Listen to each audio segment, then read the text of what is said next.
하나님의 말씀은 디모데전서 3장 14절에서 16절 말씀입니다.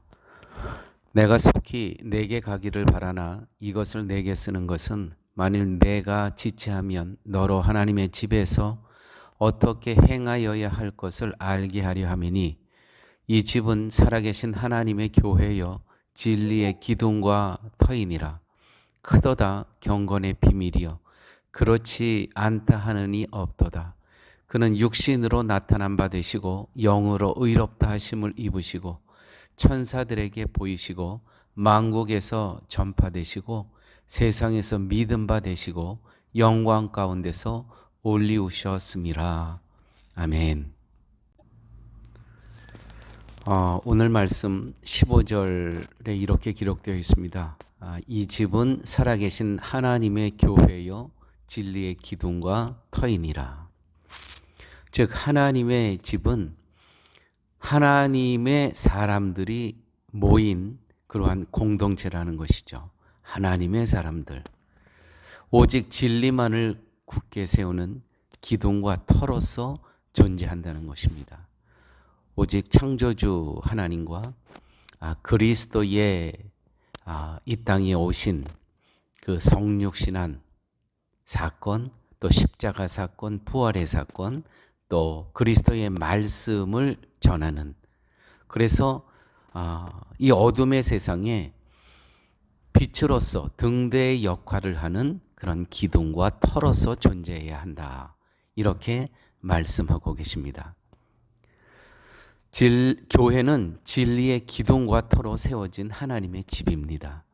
성경은 하나님의 집이 커지고 발전하는 것에 대한 관심을 보이지 않고 성도의 할 일이라고도 말하지 않습니다. 진리를 보존하고 진리의 등대의 역할을 하는 것이 교회입니다. 사이즈하고는 규모하고는 아무 관계가 없습니다. 동시에 성도 한 사람 한 사람이 교회임을 잊지 마셔야 됩니다.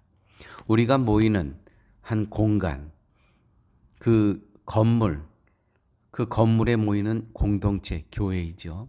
그렇지만 그리스도의 영이 우리 안에 있기 때문에 우리 성도 한 사람 한 사람이 바로 교회임을 잊지 마셔야 된다는 것입니다.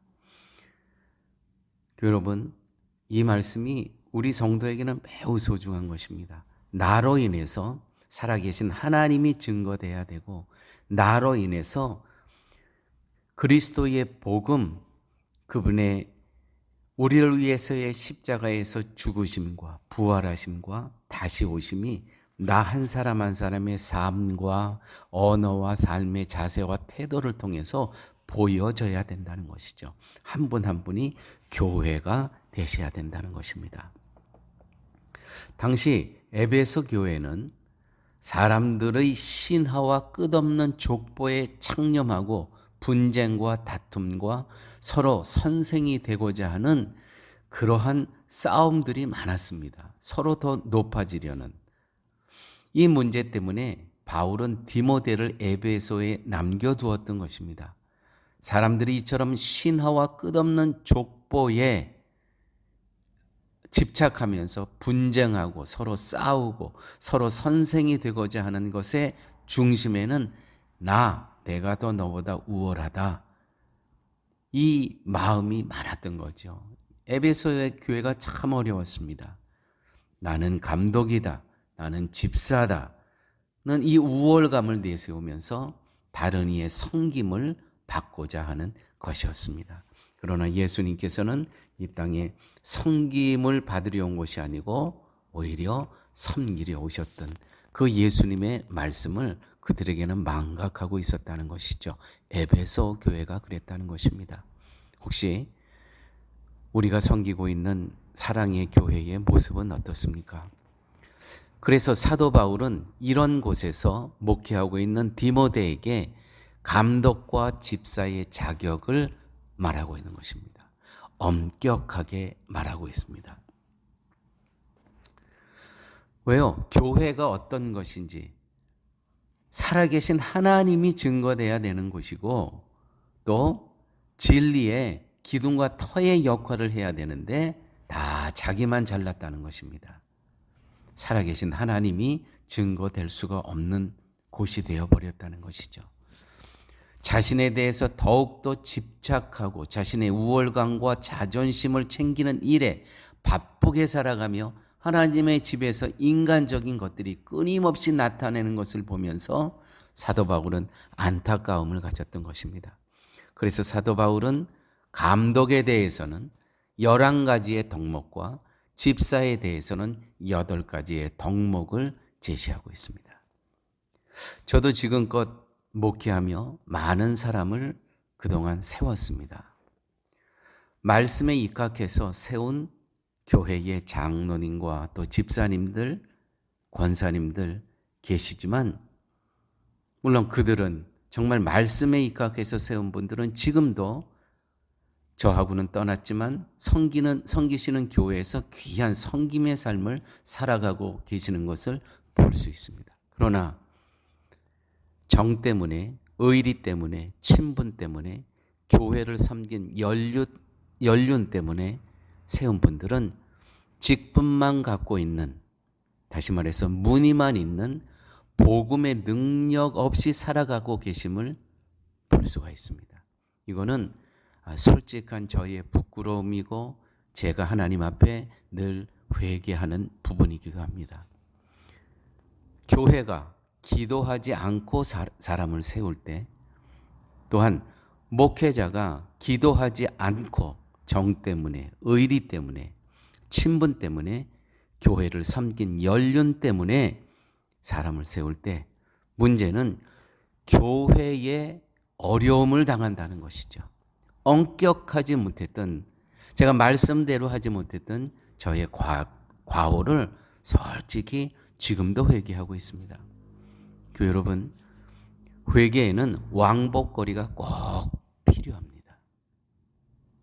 내가 오늘 회개했다 그래서 그 제자리에서 다시 돌아가는 것이 아니고요, 왕복거리가 회개에는 꼭 필요하다는 것입니다. 다시 제자리로 돌아가는데 많은 시간을 소비해야 한다는 것이죠. 한 사람은 세웠지만 교회의 상처는 비교할 수 없이 크게 남았었다는 것입니다. 교회는요, 살아계신 하나님의 집입니다.